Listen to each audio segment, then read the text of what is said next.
नमस्कार साथियों, प्रताप क्लासेस के यूट्यूब चैनल पर आपका हार्दिक स्वागत है। तो दोस्तों, अपना विषय चल रहा था सामान्य विज्ञान, और सामान्य विज्ञान के अंतर्गत अपने वो प्रश्न पढ़ रहे थे जो प्रीवियस एग्जाम के अंदर आए हुए हैं। तो इनकी लगातार आपको क्लास मिल रही है।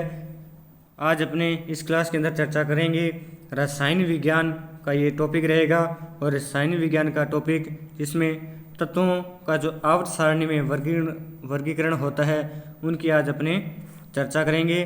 तो जो विद्यार्थी इस चैनल पर नए हैं वो इस चैनल को सब्सक्राइब कर लें और पास लगे बेल आइकन की घंटे को जरूर दबा लें, ताकि जैसे ही हमारा कोई नया वीडियो अपलोड हो वो आप तक पहुंच जाए। और इन प्रश्नों की जो टेस्ट सीरीज है हमारे प्रताप क्लासेस ऐप पर चल रही है लगातार, उसका जो टेस्ट शेड्यूल है वो आपको पहले उसमें मिल जाएगा, और उसकी प्राइस मात्र कितनी है, 100 रुपये रखी गई है। तो शुरू करते हैं आज की क्लास। देखिए पहला प्रश्न, आधुनिक आवर्त सारणी में आवर्त निम्नलिखित में से किसको व्यक्त करता है।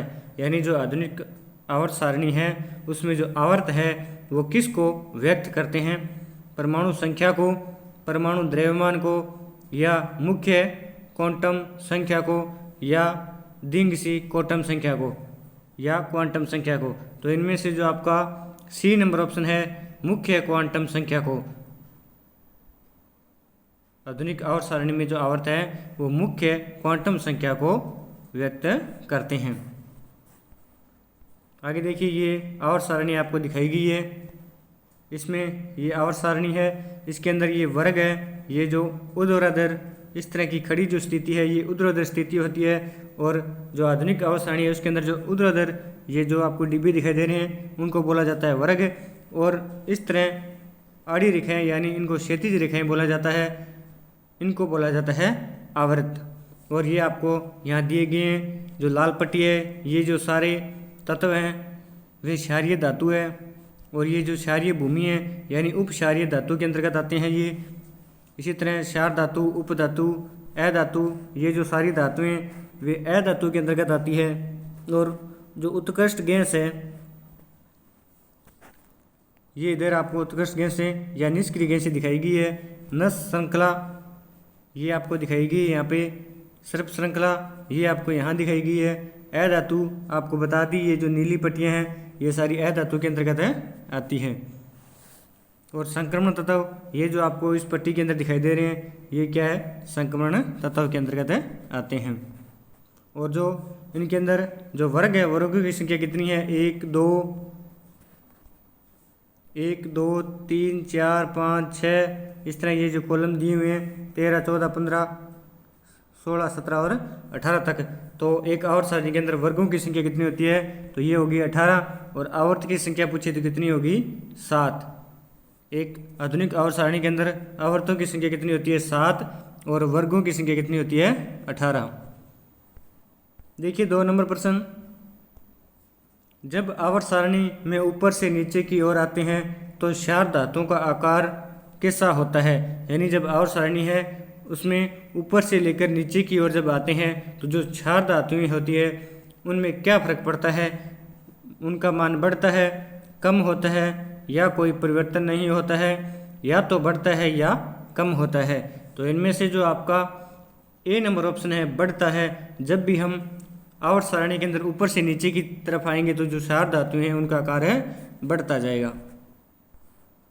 देखिए 3 नंबर प्रश्न, अच्छा उत्प्रेरक एवं ऑक्सीकरण संख्या को बदलने की क्षमता रखने वाला तत्व है। यानी इनमें से कौन सा तत्व है जो अच्छा उत्प्रेरक और ऑक्सीकरण संख्या को बदलने की क्षमता रखता है। तो वो है संक्रमण तत्व, या नोबल तत्व, या क्षारीय धातु, या ये सभी। तो इनमें से जो आपका ए नंबर ऑप्शन है, जो संक्रमण तत्व है सारणी के अंदर दिए हुए हैं संक्रमण तत्व, वो क्या करते हैं, सभी एक अच्छे उत्प्रेरक होते हैं, और ऑक्सीकरण की संख्या है उनको बदलने की क्षमता रखने वाले तत्व होते हैं।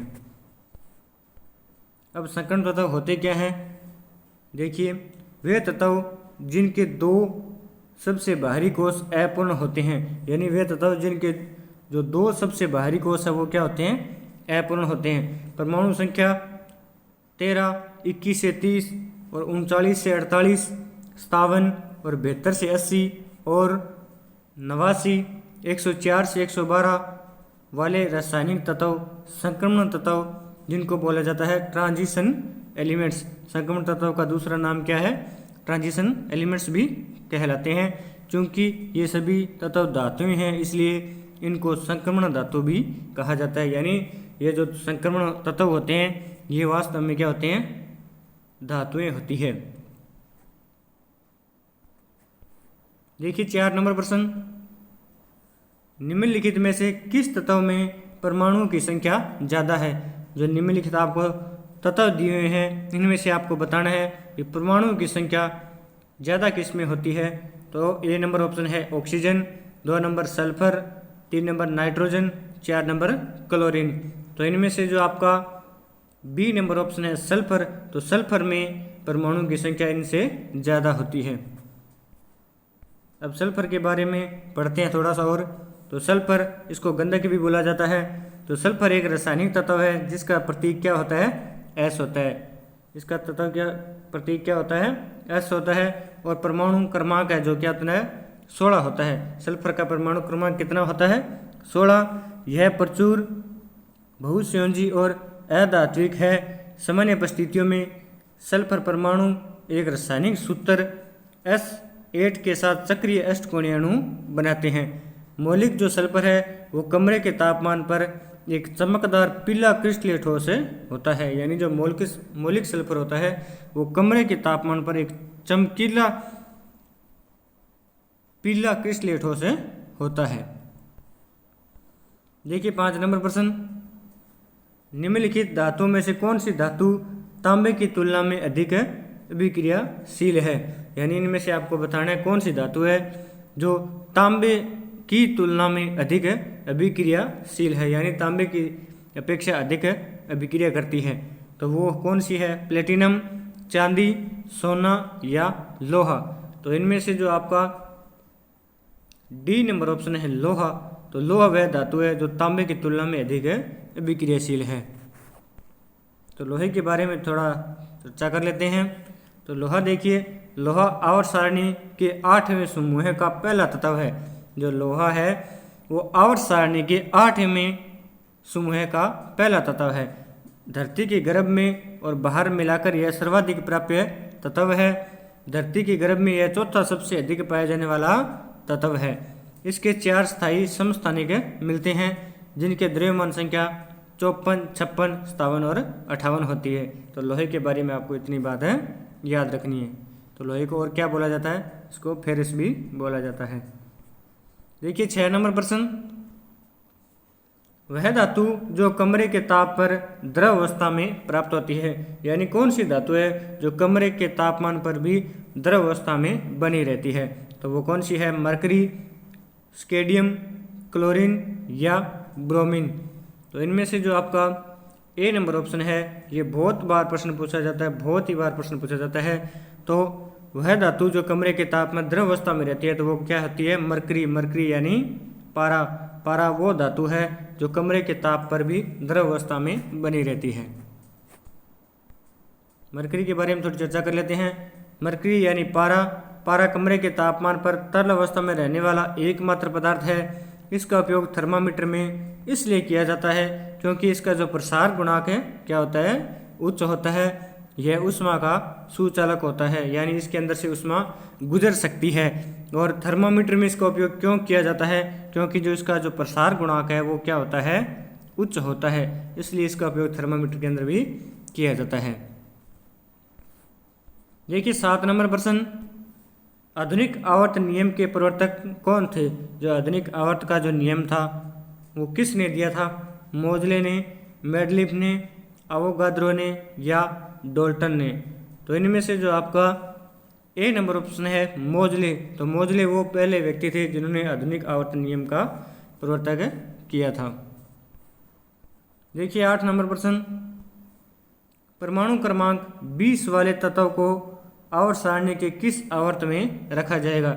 यानी जिस तत्व का परमाणु क्रमांक 20 है उस तत्व को आवर्त सारणी के किस आवर्त में रखा जाएगा? आवर्त 5 में या आवर्त 4 में या आवर्त 3 में या आवर्त 2 में? तो उसे रखा जाएगा आवर्त 4 के अंदर, यानी जो परमाणु क्रमांक 20 है उसे जो इस तरह की जो आपको आवर्त बताए थे जो क्षैतिज अवस्था के अंदर थे, पहला, दूसरा, तीसरा, चौथा, पांचवा, छठा और सातवां, 7 आवर्त है ना। उसके अंदर जो चौथे क्रम का आवर्त है उसके अंदर परमाणु क्रमांक 20 वाले तत्व को रखा जाएगा। देखिए 9 नंबर प्रश्न, निम्न में से कौन सी धातु सामान्य परिस्थितियों में वायु तथा जल से प्रभावित नहीं होती है। निम्न में से कौन सी धातु सामान्य परिस्थितियों में वायु तथा जल से प्रभावित नहीं होती है। तो वो कौन सी धातु है, लोहा, प्लेटिनम, सोडियम या इनमें से कोई नहीं। तो इनमें से जो आपका बी नंबर ऑप्शन है प्लेटिनम। प्लेटिनम वो धातु है जो वायु और जल से प्रभावित नहीं होती है, वो भी सामान्य परिस्थितियों में। लोहा है ये वायु और जल से अभिक्रिया कर लेता है जिससे जंग लग जाता है। सोडियम इसको वायु में खुला नहीं छोड़ा जाता क्योंकि ये आग पकड़ लेता है। 10 नंबर प्रश्न देखिए, समूह 18 के तत्वों को कहा जाता है, यानी जो समूह 18 है यानी लास्ट जो लाइन 18 नंबर वर्ग था उसके अंदर जितने भी तत्व हैं उनको क्या बोला जाता है, क्षार धातु, क्षारीय भूधातु या हेलोजेंस या एक्रिय गैस। तो इनमें से जो आपका अंतिम 18 नंबर वर्ग है उसके अंदर जो तत्व है उनको बोला जाता है एक्रिय गैस। यानी 18 नंबर जो समूह है उसके अंदर कितने हैं, क्या कुछ है, तो उनके अंदर एक्रिय गैसों को समावेश किया गया है। देखिए एक्रिय गैस होती क्या है। एक्रिय गैस उन गैसों को कहते हैं जो साधारण रासायनिक अभिक्रिया में भाग नहीं लेती है, यानी एक किसी प्रकार की क्रिया नहीं करती है एक्रिय गैस, इसलिए इनको कहा जाता है। और सदा मुक्त अवस्था में प्राप्य है और ये अपनी मुक्त अवस्था के अंदर रहती है। तो एक्रिय गैस कौन कौन सी है, जैसे हीलियम होगी, नियोन, ऑर्गन, क्रिप्टॉन, जिनोन और रेंडोन सम्मिलित होती है। यानी एक्रिय गैस से कौन कौन सी है अगर आपसे पूछे तो helium, neon, organ, krypton, xenon और रेडोन, ये कौन सी है, सभी की सभी एक्रिय गैस हैं। इनमें से रेडोन रेडियो सक्रिय है। समस्त एक्रिय गैसें रंगहीन होती है, गंधहीन होती है और स्वादहीन होती है, ये इनके गुण होते हैं। इतनी बातें आपको एक्रिय गैस के बारे में याद रखनी है। देखिए 11 नंबर प्रश्न, एक ग्रुप के तत्वों का सामान्य गुण है, यानी एक ग्रुप के अंदर जो भी तत्व है उनके सामान्य गुण क्या है, परमाणु संख्या या एक कक्ष में इलेक्ट्रॉनों की संख्या या उनका परमाणु आकार या संयोजक इलेक्ट्रॉनों की संख्या। तो इनमें से जो आपका डी नंबर ऑप्शन है संयोजक इलेक्ट्रॉनों की संख्या उनका एक सामान्य गुण है। देखिए 12 नंबर प्रश्न, निम्न में से कौन सी एक्रिय गैस नहीं है। इनमें से कौन सी एक्रिय गैस नहीं है, नियोन, हीलियम, हाइड्रोजन या आर्गन। तो आपको पहले बता चुका हूँ भी एक्रिय गैस कौन कौन सी है। तो इनमें से आपका जो सी नंबर ऑप्शन है हाइड्रोजन, हाइड्रोजन एक एक्रिय गैस नहीं है। ये किस प्रकार की क्रिया है, ये सक्रिय गैस के अंतर्गत आती है। देखिए हाइड्रोजन थोड़ी सी चर्चा कर लेते हैं। हाइड्रोजन की खोज 1766 में हेनरी कैवेंडिश ने की थी। इन्होंने इसे लोहा पर तनु सल्फ्यूरिक अम्ल की अभिक्रिया से प्राप्त किया था। यानी हाइड्रोजन को कैसे प्राप्त किया था, तो इन्हें लोहे पर तनु सल्फ्यूरिक अम्ल को डालकर अभिक्रिया करवाकर इसे प्राप्त किया था तथा ज्वलनशील वायु इसका नाम दिया। पहले इसका नाम क्या था, एक ज्वलनशील वायु इसका नाम है, हाइड्रोजन को दिया गया। उसके बाद 1883 में लेवाइसिए ने इसका नाम क्या रखा, हाइड्रोजन। यानी नामकरण किसने किया था, लेवाइसिए ने, और खोज किसने की थी, हेनरी कैवेंडिश ने 1766 में। क्योंकि यह ऑक्सीजन के साथ जलकर जल बनाती है। यानी जो हाइड्रोजन गैस है उसको अगर ऑक्सीजन के साथ जलाया जाए तो हमें क्या प्राप्त होता है, जल प्राप्त होता है, जिसे बोलते हैं ना H2O। जल का सूत्र क्या होता है, H2O। हाइड्रोजन के बारे में आपको इतनी बातें याद रखनी है। अब आगे देखिए 13 नंबर प्रश्न, निम्न में से किस खनिज को पीला केक भी कहा जाता है। यानी इनमें से कौन सा खनिज है जिसे पीला केक के नाम से जाना जाता है। प्लूटोनियम, यूरेनियम, थोरियम या एल्यूमिनियम। तो इनमें से जो आपका बी नंबर ऑप्शन है यूरेनियम, तो यूरेनियम को पीला केक भी कहा जाता है। 14 नंबर प्रश्न देखिए, निम्नलिखित में से कौन सा विकल्प अक्रिय गैस नहीं है, यानी इन विकल्प में से कौन सी गैस है जो अक्रिय गैस नहीं है। तो पहला ऑप्शन है क्रिप्टन, जेनॉन, आर्गन या क्लोरीन। तो इनमें से आपको पता है जो क्लोरीन गैस है वो एक अक्रिय गैस नहीं है। बाकी ये जो तीनों गैस हैं वो कौन सी गैसें हैं, अक्रिय गैस है। 15 नंबर प्रश्न देखिए, किस प्राकृतिक तत्व का उच्चतम गलनांक है, यानी कौन सा इनमें से एक प्राकृतिक तत्व है जिसका जो गलनांक है वो उच्च होता है, यानी उच्च तापमान पर इसको गला सकते हैं। तो वो है लोहा, कार्बन, तांबा या रजत। तो इनमें से जो आपका बी नंबर ऑप्शन है कार्बन, तो कार्बन एक उच्चतम गलनांक वाला तत्व है। कार्बन के बारे में देखिए, कार्बन एक प्राकृतिक रूप से प्रचुर अधात्विक, तो कार्बन किस प्रकार का तत्व है, तो कार्बन एक अधात्विक तत्व है जो सभी कार्बनिक यौगिकों में पाया जाता है और जीवन के सभी ज्ञात रूपों में भी पाया जा सकता है। हीरे और ग्रेफाइट शुद्ध रूप है इसके, हीरा और ग्रेफाइट कार्बन की क्या है, ये शुद्ध रूप है। और कार्बन कोयला, पेट्रोलियम और प्राकृतिक गैस का एक मुख्य घटक है, यानी जो कार्बन है वो कोयला, पेट्रोलियम और प्राकृतिक गैस का एक मुख्य घटक है। इतनी बातें आपको कार्बन के बारे में याद रखनी है। देखिए 16 नंबर प्रश्न, आवर्त सारणी में कौन से तत्व की उच्चतम इलेक्ट्रॉन बंधुता होती है, यानी आवर्त सारणी के अंदर कौन सा तत्व है जिसकी उच्चतम इलेक्ट्रॉन बंधुता होती है। तो वो कौन सा है, कॉपर, क्लोरीन, आयरन या मरकरी। मरकरी यानी पारा, आयरन लोहा, कॉपर तांबा। तो इनमें से जो आपका बी नंबर ऑप्शन है क्लोरीन, तो क्लोरीन वो तत्व है जो उच्चतम इलेक्ट्रॉन बंधुता रखता है। देखिए 17 नंबर प्रश्न, निम्नलिखित में से कौन सा ऐसा तत्व है जो कभी भी अपने किसी भी यौगिक में धनात्मक ऑक्सीकरण अवस्था नहीं दर्शाता है। इनमें से कौन सा तत्व है जो कभी भी अपने किसी भी यौगिक में धनात्मक ऑक्सीकरण अवस्था नहीं दर्शाता है। तो ऑक्सीजन, क्लोरीन, फ्लोरीन या कार्बन।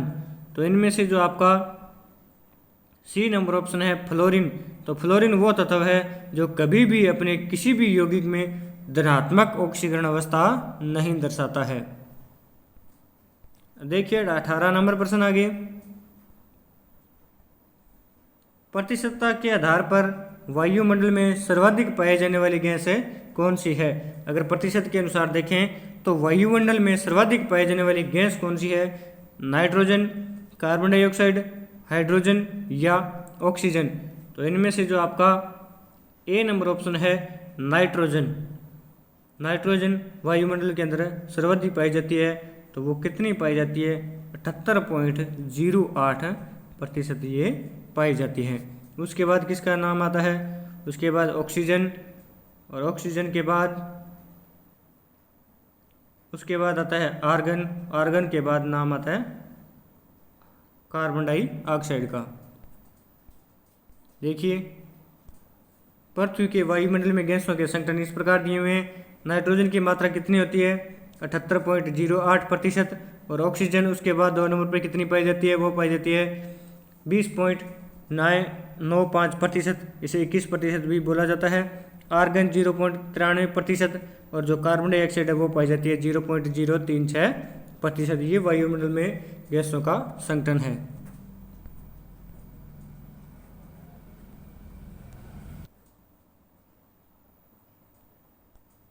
देखिए आगे 19 नंबर प्रश्न, निम्नलिखित अधातुओं में से कौन सा द्रव है, यानी इन अधातुओं में से कौन सा द्रव अवस्था के अंदर पाया जाता है, ब्रोमीन, आयोडीन, सल्फर या फास्फोरस।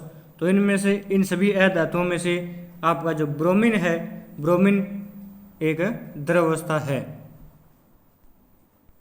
देखिए थोड़ी ब्रोमीन के बारे में चर्चा कर लेते हैं। तो ब्रोमीन गहरा लाल रंग लिए हुए तीक्ष्ण गंध वाला द्रव है। इसके वाष्प का रंग लाली लिए भूरा होता है। इसका संकेत है Br, यानी ब्रोमीन का संकेत क्या होता है Br। और इसकी जो ब्रोमीन है इसकी परमाणु संख्या होती है 35 और ब्रोमीन है इसका जो परमाणु भार है वो होता है 79.909 और गलनांक की बात करें तो 7.20 डिग्री सेंटीग्रेड होता है। क्वथनांक होता है 580 और जो घनत्व होता है वो होता है 3.12 ग्राम प्रति घन सेमी।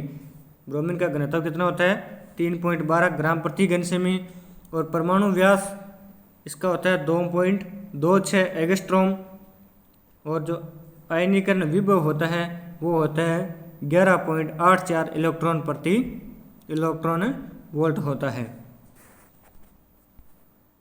देखिए 20 नंबर प्रश्न, दो नाभिकों की त्रिज्याओं का अनुपात 1:2 है, यानी दो नाभिकें दी हुई है उनकी जो त्रिज्याएं हैं उनका अनुपात कितना है 1:2। इनकी द्रव्यमान संख्याओं का अनुपात है क्या होगा।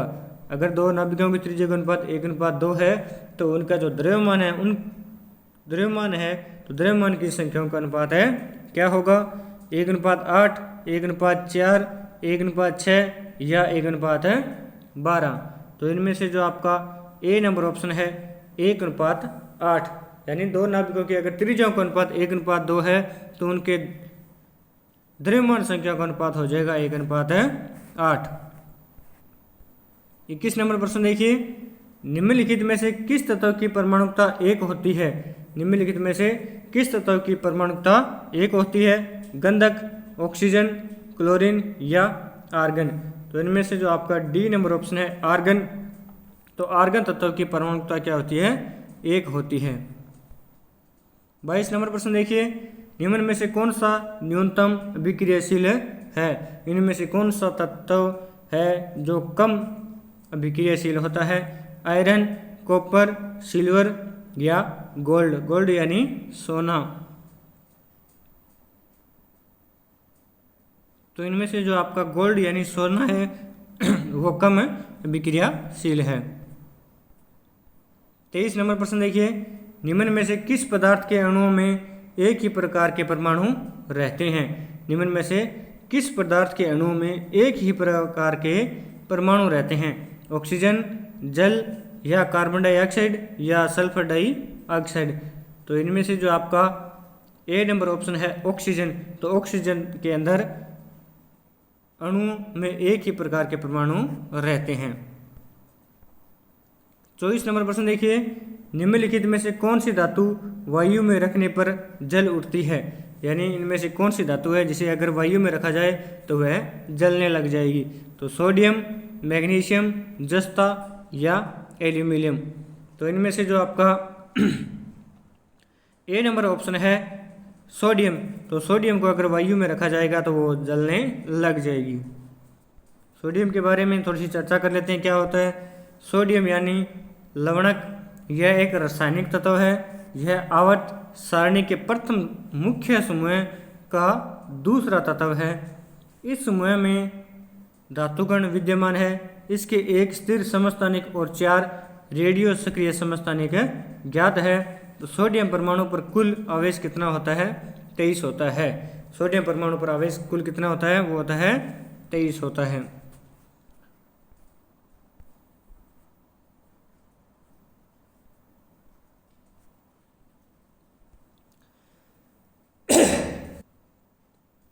आगे देखिए 25 नंबर प्रश्न, निम्न में से किस धातु को चाकू द्वारा आसानी से काटा नहीं जा सकता। निम्न में से किस धातु को चाकू के द्वारा आसानी से नहीं काटा जा सकता। यहाँ पे प्रश्न बहुत बार डाउट भी होता है, प्रश्न आसानी से काटा जा सकता है या नहीं काटा जा सकता। तो निम्न में से किस धातु को चाकू के द्वारा आसानी से नहीं काटा जा सकता। तो एल्यूमिनियम, सोडियम, पोटेशियम या लिथियम। तो इनमें से जो आपका ए नंबर ऑप्शन है एल्यूमिनियम। एल्यूमिनियम को चाकू से आसानी से नहीं काटा जा सकता क्योंकि ये एक कठोर होती है, लेकिन सोडियम, पोटेशियम को चाकू से काटा जा सकता है। 26 नंबर प्रश्न देखिए, किसने यह खोजा कि हर 8वें तत्व के गुण पहले के समान है। यानी किसने खोजा था कि हर 8वें तत्व के गुण पहले के समान है? न्यूलैंड, डोब्रिनर या मोजले या मेंडलीव ने। तो इनमें से जो आपका ए नंबर ऑप्शन है न्यूलैंड, तो न्यूलैंड ने खोजा था कि हर 8वें तत्व के गुण पहले के समान होते हैं। 27 नंबर प्रश्न देखिए, परमाणु संख्याओं के आधार पर तत्वों को वर्गीकृत किसने किया था? यानी परमाणु संख्या के आधार पर तत्वों का वर्गीकरण किसने किया था? डॉबेराइनर ने या मोजले ने या न्यूलैंड ने या मेंडलीव ने। तो इनमें से जो आपका बी नंबर ऑप्शन है मोजले, तो मोजले वो व्यक्ति थे जिन्होंने तत्वों को परमाणु संख्या के आधार पर वर्गीकृत किया था। 28 नंबर प्रश्न देखिए, न्यूलैंड के अष्टकों के नियम में निम्न तत्वों में से कौन सा तत्व अंतिम तत्व था? यानी न्यूलैंड ने जो अष्टक के नियम थे उन नियमों में तत्वों में से कौन सा तत्व अंतिम तत्व था? ब्रोमीन, हाइड्रोजन, थोरियम या रूबिडियम। तो इनमें से जो आपका सी नंबर ऑप्शन है थोरियम, तो थोरियम वो अंतिम तत्व था। तो न्यूलैंड का अष्टक नियम क्या था देखते हैं थोड़ा सा। अष्टक नियम, उत्कृष्ट गैसों के अतिरिक्त अन्य तत्वों के परमाणु की संयोजकता कोष में 8 से कम इलेक्ट्रॉन होते हैं।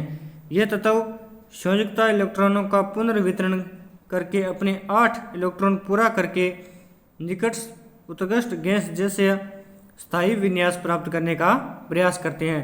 अतः संयोजकता कोष में 8 इलेक्ट्रॉन प्राप्त करना ही अष्टक नियम होता है। यानी कोई भी संयोजक है अपनी अंतिम कक्षा हो तो उसके अंदर अगर 8 इलेक्ट्रॉन पूरे प्राप्त करना हो तो वही क्या होता है? अष्टक नियम होता है। 29 नंबर प्रश्न देखिए, मेंडलीव की आवर्त सारणी में क्षैतिज स्तंभ को कहा जाता है? मेंडलीव की जो आवर्त सारणी है उसके जो क्षैतिज स्तंभ है उनको क्या कहा जाता है? इकाई, आवर्त, समूह या वर्ग। तो इनमें से जो आपका बी नंबर ऑप्शन है आवर्त, यानी आड़ी रेखाएं उन्हें क्या बोला जाता है? आवर्त बोला जाता है, जिन्हें क्षैतिज स्तंभ भी कहा जाता है। 30 नंबर प्रश्न देखिए, मेंडलीव का जो आवर्ती नियम है किस पर आधारित है? मेंडलीव का जो आवर्ती का जो नियम है वो किस पर आधारित है? न्यूट्रॉनों की संख्या पर, परमाणु क्रमांक पर, परमाणु द्रव्यमान पर या परमाणु त्रिज्या पर। तो इनमें से जो आपका सी नंबर ऑप्शन है परमाणु द्रव्यमान। जो मेंडलीव की जो आवर्त का जो नियम है वो परमाणु द्रव्यमान पर आधारित है। 31 नंबर प्रश्न देखिए, मेंडलीव की आवर्त सारणी में ऊर्ध्वाधर कॉलम को कहा जाता है? यानी जो मेंडलीव की आवर्त सारणी है उसमें जो ऊर्ध्वाधर आपको कॉलम दिए हुए हैं उन्हें क्या कहा जाता है? वर्ग, इकाई, समूह या आवर्त। तो इनमें से जो आपका बी नंबर ऑप्शन है इकाई, तो मेंडलीव की आवर्त सारणी में जो ऊर्ध्वाधर कॉलम है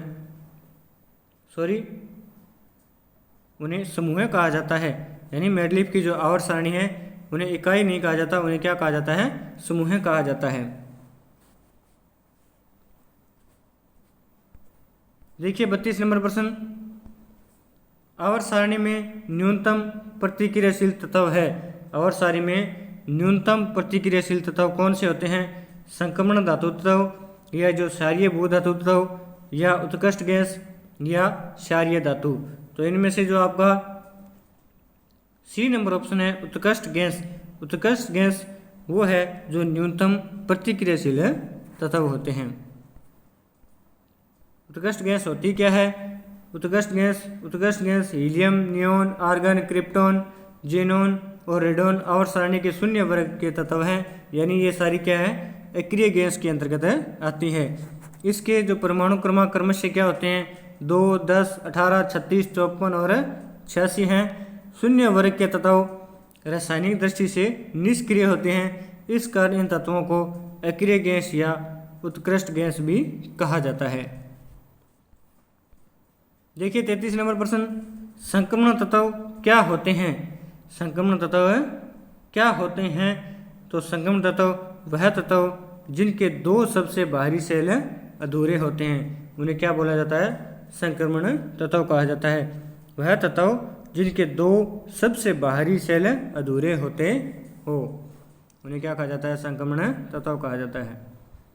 34 नंबर प्रश्न देखिए, एक तत्व का परमाणु क्रमांक 17 है, यह क्या है? एक तत्व जिसका जो परमाणु क्रमांक 17 है वह क्या है? एक क्षारीय धातु, या एक दुर्लभ गैस, या एक हैलोजन धातु है, या एक संक्रमण धातु है? तो इनमें से जो आपका सी नंबर ऑप्शन है, एक हैलोजन धातु, यानी जिस तत्व का परमाणु क्रमांक 17 है वो एक हैलोजन धातु के अंतर्गत आता है। 35 नंबर प्रश्न देखिए, क्षारीय धातुओं को आधुनिक आवर्त सारणी में कौन से समूह में रखा गया है? यानी जो क्षारीय जो धातु है उन्हें आधुनिक आवर्त सारणी में कौन से समूह में रखे गए हैं? दूसरे समूह में, या 18वें समूह में, या तीसरे समूह में, या पहले समूह में? तो इनमें से जो आपका डी नंबर ऑप्शन है, पहला समूह, यानी सारणी का जो पहला समूह है, जो पहला जो ऊर्ध्वाधर स्तंभ शुरू होता है उसके अंदर क्षारीय क्या है? क्षारीय धातुएं होती है। देखिए 36 नंबर प्रश्न, आधुनिक आवर्त सारणी में धातुओं को कहाँ रखा गया है? यानी आधुनिक आवर्त सारणी है उसके अंदर धातुओं को कहाँ रखा गया है? ऊपरी पंक्ति में, दाईं ओर, निचली ओर, या बाईं ओर? तो इनमें से जो आपका डी नंबर ऑप्शन है, बाईं ओर। तो आधुनिक आवर्त सारणी में धातुओं को कहाँ रखा गया है? बाईं ओर रखा गया है।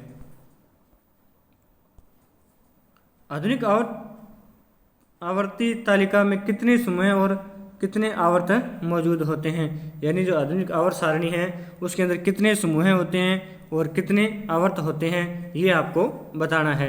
ए नंबर ऑप्शन है 9 समूह और 9 आवर्त, 7 समूह और 8 आवर्त, 18 समूह और 7 आवर्त, और 8 समूह और 7 आवर्त। तो इनमें से जो आपका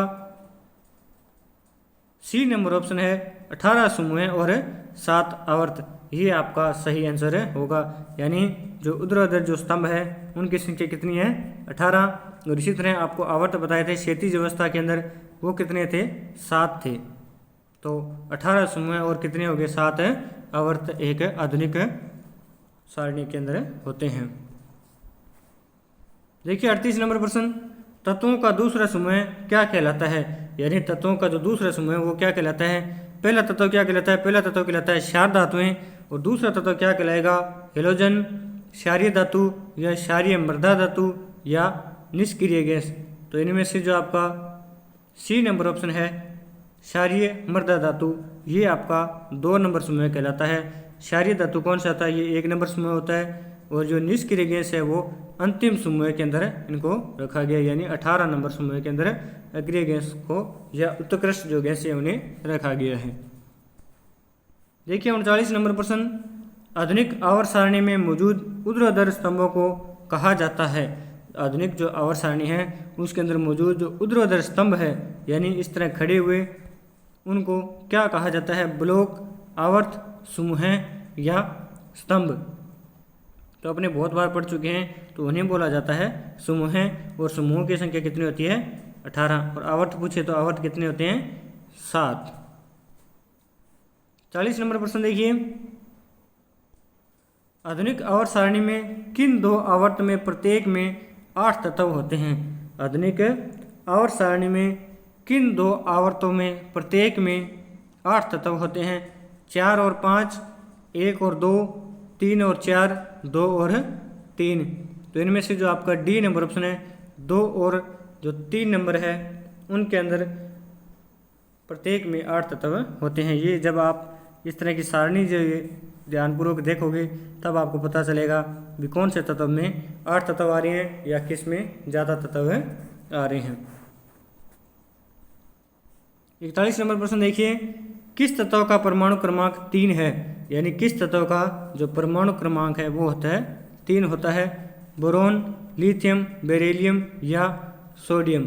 तो इनमें से जो आपका बी नंबर ऑप्शन है लिथियम, लिथियम का जो परमाणु क्रमांक है वो होता है 3। तो पहले पे कौन होता है? हाइड्रोजन, दूसरे पे हीलियम, हाइड्रोजन, हीलियम, 3 नंबर पे lithium, hydrogen, helium, lithium, beryllium, carbon, nitrogen, oxygen, इसी तरह इनका परमाणु क्रमांक होता है। लिथियम की थोड़ी सी चर्चा कर लेते हैं, जो फरवरी माह के अंदर चर्चा में भी रहा था भारत के अंदर। तो लिथियम एक रासायनिक तत्व है जिसका प्रतीक क्या होता है, Li, और परमाणु क्रमांक जो परमाणु संख्या होती है वो होती है 3। चांदी जैसा नरम और सफ़ेद ये क्षार धातु मानसिक परिस्थितियों में सबसे कम सघन मेटल और सबसे कम घना ठोस तत्व होता है लिथियम। और लिथियम ये चर्चा में भी रहा था। तो देश में पहली बार जम्मू कश्मीर के रियासी ज़िले के सलाल हिमाना यानी जम्मू कश्मीर का जो सलाल हिमालय क्षेत्र है में फरवरी में लिथियम का बड़ा भंडार मिला था। और लिथियम के भंडार की यह पहली साइट है, यानी भारत के अंदर ये पहली जगह है जहाँ पर लिथियम के भंडार मिले हैं। तो ये एग्ज़ाम की दृष्टि से बहुत ही महत्वपूर्ण हो जाता है। इसका करंट में भी प्रश्न पूछा जा सकता है, जिसका आपको हमारी डेली करंट जीके की क्लास जो इंडिया करंट की क्लास लगती है उसके अंदर भी इसकी चर्चा हो चुकी है। देखिए 42 नंबर प्रश्न, आधुनिक आवर्त सारणी में बाईं ओर स्थित एकमात्र गैर धातु कौन सी है। यानी आधुनिक जो आवर्त सारणी है उसमें बाईं ओर स्थित एकमात्र गैर धातु कौन सी है, हीलियम, हाइड्रोजन, कार्बन या नियोन। तो इनमें से जो आपका बी नंबर ऑप्शन है हाइड्रोजन। तो हाइड्रोजन वो आवर्त सारणी में बाईं ओर स्थित एकमात्र गैर धातु है, यानी जो पहले नंबर पर कौन सी आती है, हाइड्रोजन।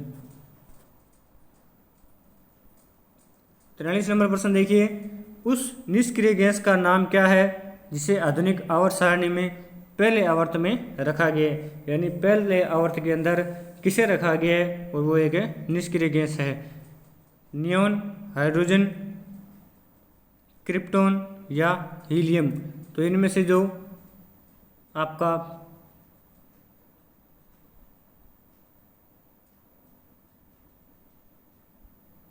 डी नंबर ऑप्शन है हीलियम एक निष्क्रिय गैस है जिसे आधुनिक आवर्त सारणी में पहले आवर्त में रखा गया है। 44 नंबर प्रश्न देखिए, आधुनिक आवर्त सारणी में बाईं ओर उपस्थित इकलौती अधातु कौन सी है। आधुनिक आवर्त सारणी में बाईं ओर उपस्थित इकलौती धातु कौन सी है, हीलियम, कार्बन, हाइड्रोजन या नियोन। तो इनमें से जो आपका सी नंबर ऑप्शन है हाइड्रोजन वो अधातु है जिसे आवर्त सारणी में बाईं ओर रखा गया है। देखिए 45 नंबर प्रश्न, लिथियम की परमाणु संख्या है 55, 56, 58 या 57। तो जो लिथियम है उसकी जो परमाणु संख्या है वो होती है 57। तो लिथियम के बारे में थोड़ी सी चर्चा कर लेते हैं। क्या होता है लिथियम, इसका जो प्रतीक है वो क्या होता है, La। इसका उपयोग प्रकाशिकी के क्षेत्र में लेंस और विकिरण अवशोषित चश्मे के रूप में किया जाता है। यानी जो लिथियम है उसका उपयोग किस में किया जाता है, प्रकाशिकी के क्षेत्र में लेंस और विकिरण अवशोषित चश्मे के रूप में किया जाता है। यह स्टील की प्रतिरोधकता और लचीलापन बढ़ाने के लिए भी जाना जाता है। इसका उपयोग पेट्रोलियम रिफाइनरियों के क्षेत्र में उत्पादन के लिए भी किया जाता है। तो लिथियम के बारे में इतनी बातें आपको और याद रखनी होगी जो इसके ये उपयोग दिए हुए हैं। 46 नंबर प्रश्न देखिए, इनमें से कौन सी नोबेल गैस नहीं है। इनमें से कौन सी गैस है जो नोबेल गैस नहीं है, रेडोन, जेनॉन, क्रिप्टॉन और हाइड्रोजन। तो इनमें से जो डी नंबर ऑप्शन है हाइड्रोजन, तो हाइड्रोजन एक नोबेल गैस नहीं है, यानी एक अक्रिय गैस नहीं है। बाकी ये तीनों कौन सी गैस है, अक्रिय गैस होती है। 47 नंबर प्रश्न देखिए, आवर्त सारणी में पहला तत्व कौन सा है, ऑक्सीजन, हाइड्रोजन, नियोन या हीलियम। तो इनमें से जो आवर्त सारणी का पहला तत्व कौन सा होता है वो होता है हाइड्रोजन, और दूसरा कौन सा होता है, हीलियम, तीसरा होता है लिथियम। 48 नंबर प्रश्न देखिए, शुद्ध कार्बन का सबसे कठोर रूप कौन सा है। जो शुद्ध कार्बन होता है उसके सबसे कठोर रूप कौन सा होता है, हीरा, पन्ना या तांबड़ा जिसे गार्नेट भी बोला जाता है, या पुखराज। तो शुद्ध कार्बन का सबसे कठोर जो रूप होता है वो होता है हीरा। 49 नंबर प्रश्न देखिए, क्विक सिल्वर का रासायनिक नाम है पारा, चांदी, स्वर्ण या तांबा। तो क्विक सिल्वर किसे कहा जाता है? तो पारे को क्विक सिल्वर कहा जाता है। 50 नंबर प्रश्न देखिए, सोडियम को किस में रखकर संचित किया जाता है? यानी सोडियम को किसके अंदर रखा जाता है ताकि वह कोई क्रिया न करे? मिट्टी का तेल, जल, वनस्पति तेल या इनमें से कोई नहीं। तो सोडियम को मिट्टी के तेल के अंदर रखा जाता है। अगर उसे जल या सीधा वायु में छोड़ दिया जाए तो वह जलने लग जाएगा। तो सोडियम के बारे में थोड़ी सी चर्चा कर लेते हैं। तो सोडियम यह अत्यधिक अभिक्रियाशील धातु है और वायु में उपस्थित ऑक्सीजन, कार्बन डाइऑक्साइड और आर्द्रता के साथ तीव्रता से ये क्या करता है? अभिक्रिया करता है, जिससे आग भी लग सकती है। इस विस्फोटक अभिक्रिया को रोकने के लिए सोडियम को मिट्टी के तेल में डुबोकर रखा जाता है, क्योंकि सोडियम मिट्टी के तेल से अभिक्रिया नहीं करता है, इसलिए इसको मिट्टी के तेल में रखा जाता है। देखिए 51 नंबर प्रश्न, प्रयोग करने तथा औजार बनाने के लिए सर्वप्रथम किस धातु की खोज की गई? प्रयोग करने तथा औजार बनाने के लिए सर्वप्रथम किस धातु की खोज की गई? कांसा, लोहा, तांबा या जस्ता। तो इनमें से जो आपका सी नंबर ऑप्शन है तांबा। तो तांबा वो पहली धातु थी जिसका प्रयोग करना और औजार बनाने में इसका प्रयोग किया गया था। 52 नंबर प्रश्न देखिए, निम्नलिखित में से कौन सा एक तत्व नहीं है? इनमें से आपको बताना है एक तत्व नहीं है। हीलियम, कॉपर, ऑक्सीजन, पानी। तो इनमें से जो आपका पानी है वो एक तत्व नहीं है, बाकी ये तीनों क्या है? तत्व की श्रेणी में आते हैं।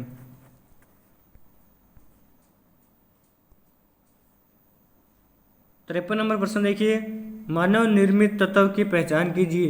यानी इनमें से कौन सा तत्व है जिसे मानव ने निर्मित किया है? कार्बन, सोना, कैलिफोर्नियम या कैल्शियम। तो इनमें से जो आपका सी नंबर ऑप्शन है कैलिफोर्नियम। तो कैलिफोर्नियम एक मानव निर्मित तत्व है, बाकी ये हमें प्राकृतिक रूप से प्राप्त होते हैं। कैल्शियम, सोना और कार्बन ये हमें प्राकृतिक रूप से प्राप्त होते हैं। 54 नंबर प्रश्न देखिए, निम्नलिखित में से सर्वाधिक कठोर धातु है। इनमें से कौन सी है जो सर्वाधिक कठोर धातु है? सोना, लोहा, प्लेटिनम या टंगस्टन। तो इनमें से जो आपका सी नंबर ऑप्शन है प्लेटिनम। तो प्लेटिनम सर्वाधिक कठोर धातु होती है। 55 नंबर प्रश्न देखिए, तांबे का परमाणु क्रमांक क्या है? तांबे का परमाणु क्रमांक क्या होता है?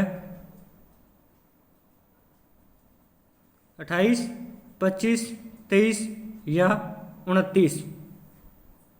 तो इनमें से जो आपका डी नंबर ऑप्शन है 29। तो तांबे का जो परमाणु क्रमांक है वो होता है 29।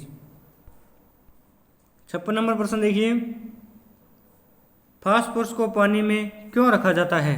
फास्फोरस को पानी में क्यों रखा जाता है? क्योंकि उसका ज्वलन तापमान बहुत अधिक होता है, या क्योंकि उसका ज्वलन तापमान बहुत कम होता है, या क्योंकि उसका जो क्रांतिक तापमान है वो अधिक होता है, या क्योंकि उसका जो क्रांतिक तापमान है वो कम होता है। तो इनमें से जो आपका बी नंबर ऑप्शन है फास्फोरस में को पानी में रखने का कारण है क्योंकि जो उसका जो ज्वलन तापमान है वो बहुत कम होता है। 57 नंबर प्रश्न देखिए, क्लोरोप्रोपेन में हाइड्रोजन के कितने अणु उपस्थित होते हैं? जो क्लोरोप्रोपेन होता है उसमें हाइड्रोजन के कितने अणु उपस्थित होते हैं? 5, 7, 9 या 3। तो इनमें से जो आपका बी नंबर ऑप्शन है 7। तो 7 हाइड्रोजन के अणु उपस्थित होते हैं। 58 नंबर प्रश्न देखिए, इनमें से किस तत्व का परमाणु क्रमांक सबसे अधिक होता है? लेड, टिन, जर्मेनियम या सिलिकॉन। तो इनमें से जो आपका ए नंबर ऑप्शन है लेड यानी सीसा। तो जो लेड है उस तत्व का परमाणु क्रमांक सबसे अधिक होता है। 59 नंबर प्रश्न देखिए, तत्व 106 किसने खोजा था? तत्व जो 101 है उसकी खोज की थी रदरफोर्ड ने, सी बार्गने, लॉरेंस ने या कुर्सटोव ने।